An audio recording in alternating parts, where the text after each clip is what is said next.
Okay, so we've got a ton of listening questions about tariffs. Seems like everybody's feeling a little bit uh, lost in the weeds on this one. Yeah, for sure. It can be a pretty complicated topic to wrap your head around. Totally. So we're going to do a deep dive today, try to break it down, make it a little less intimidating, really focus on how these tariffs get used, like when countries are going back and forth trying to make trade deals and stuff. And then we'll look at what it means for you and me, for consumers, how it actually hits our wallets. Sounds good. Should be a timely discussion, too, with all the recent activity around tariffs all over the news. Right. And we've got a great mix of sources to pull from, some in-depth news analysis, and then we've also got some official information from the International Trade Administration.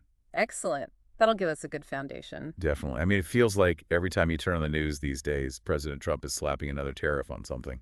Right. And of course, other countries are responding, sometimes pretty aggressively. AP News has been doing a lot of reporting on the retaliations.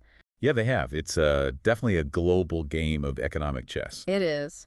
So let's maybe start with the basics. What exactly is a tariff? Okay, so a tariff, like the International Trade Administration explains, it's basically a tax, right? Exactly. A tax that a government puts on goods coming into their country from somewhere else, on imports. Right. Imported products. And it's Yeah. not just on like the price tag of the thing itself. Right. It's calculated on the total value. So that includes stuff like the cost of shipping it, like the freight and insurance. Oh, interesting. I didn't realize that. So Well, who actually pays these tariffs? Is it the company in, say, China that made the product? that's a common misconception. It's actually the companies importing the goods. They're the ones paying the tariff. And according to the International Trade Administration, they pay it right when the goods are clearing customs over in the foreign port, not here. Oh, okay. So it's not like a direct payment to our government from the overseas manufacturer. It goes through the importer. Yep, exactly. So then how does that affect what we pay as consumers? Does it? Oh, almost always. Both AP News and Better American Media have been reporting on how these costs, these tariffs, they don't just disappear. Right. Someone's got to eat that cost. Exactly. And most of the time, that someone ends up being the consumer. So higher prices for us at the store, basically. That's usually the most direct impact, yeah. It's like a hidden surcharge that gets baked into the price of the product. So these tariffs, they're not just about raising money for the government. They're a tool, right? A negotiating tactic. Absolutely. It's a way for governments to try to influence trade deals, put pressure on other countries to agree to certain terms. Kind of like a bargaining chip. In a way, yeah. And a pretty big one sometimes. Like Better American Media was reporting on President Trump's recent executive order. Right. The one with those huge tariffs on Mexico and Canada. Yeah. 25% on imports from them and an extra 10% on top of existing tariffs for goods from China. That's a lot. I mean, that has to have some kind of impact. Oh, yeah, for sure. And it does.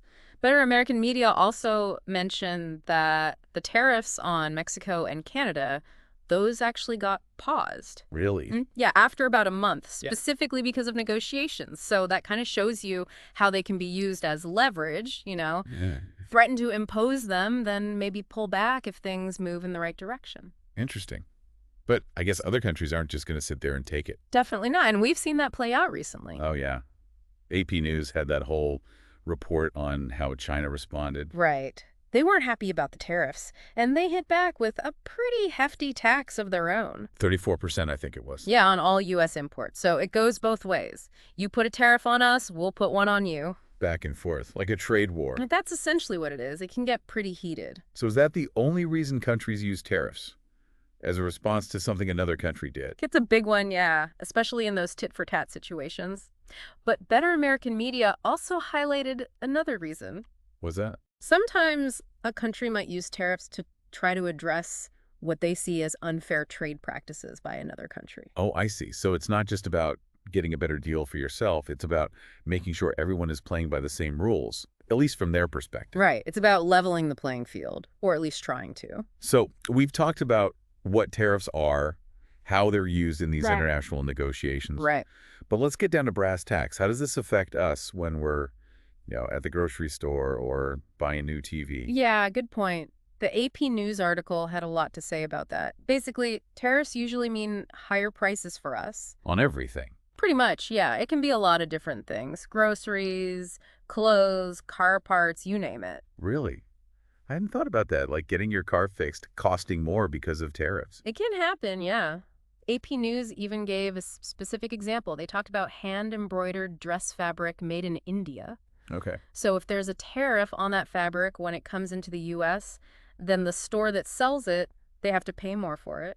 And they're going to pass that cost on to you, the person buying the fabric. So the price of my sewing project just went up. Exactly.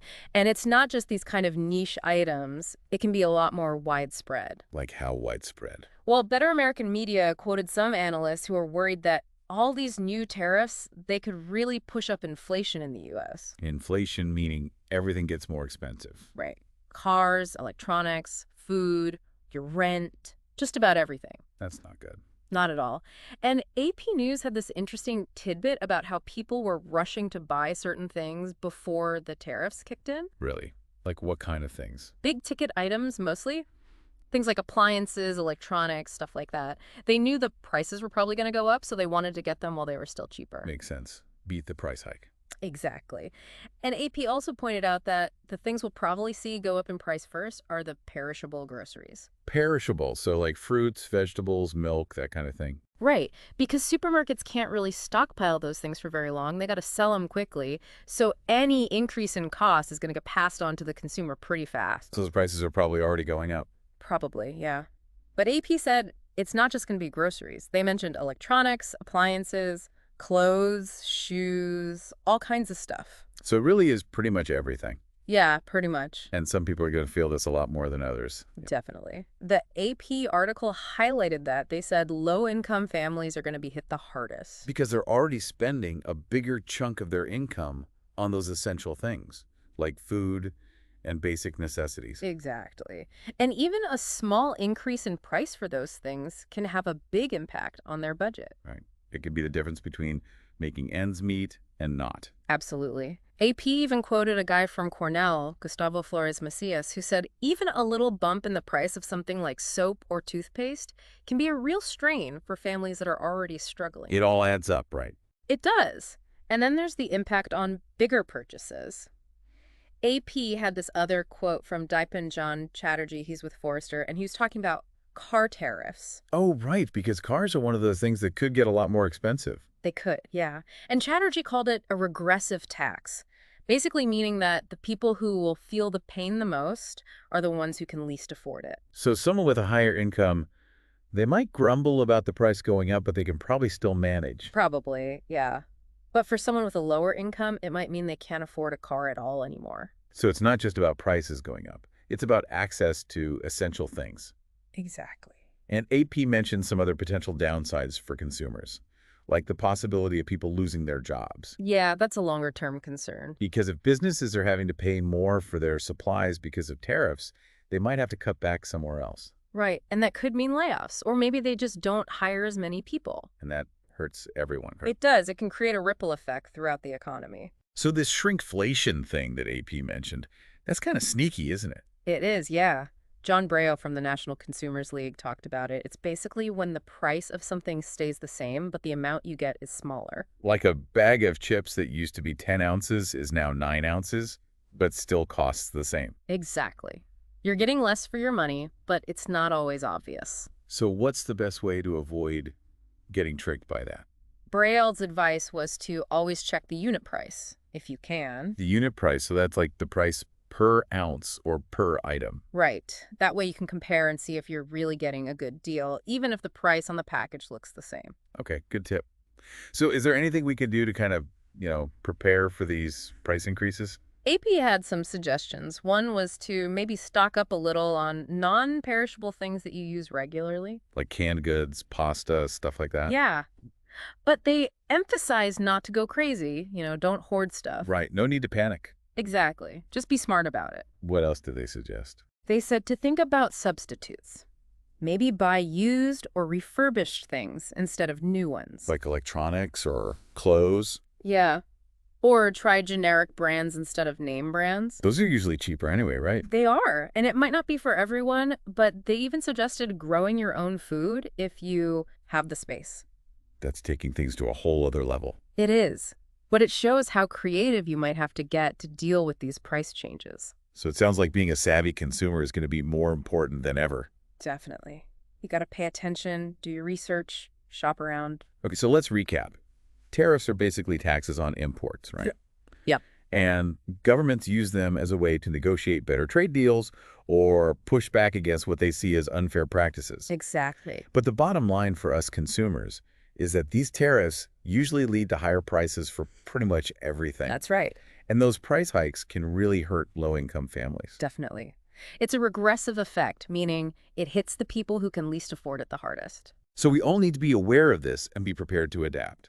Absolutely. It's a global issue that has very real local consequences. It really makes you think, doesn't it? Yeah. All these tariffs flying back and forth between countries, it's not just about numbers on a spreadsheet. It's not. It's about real people's lives, their jobs, their ability to put food on the table. Exactly. And it makes you wonder, how is all this going to affect not just the prices we pay, but what we even see on the shelves at the store? Yeah. Will there be less variety? Will certain products become harder to find? It's something to keep an eye on for sure. It is. Pay attention to those price tags and maybe even take a moment to think about where the stuff you buy comes from. Good advice. Well, thanks for joining us for this deep dive. We hope you learned something. It's been a pleasure. And be sure to tune in next time for another deep dive into the issues that matter most to you.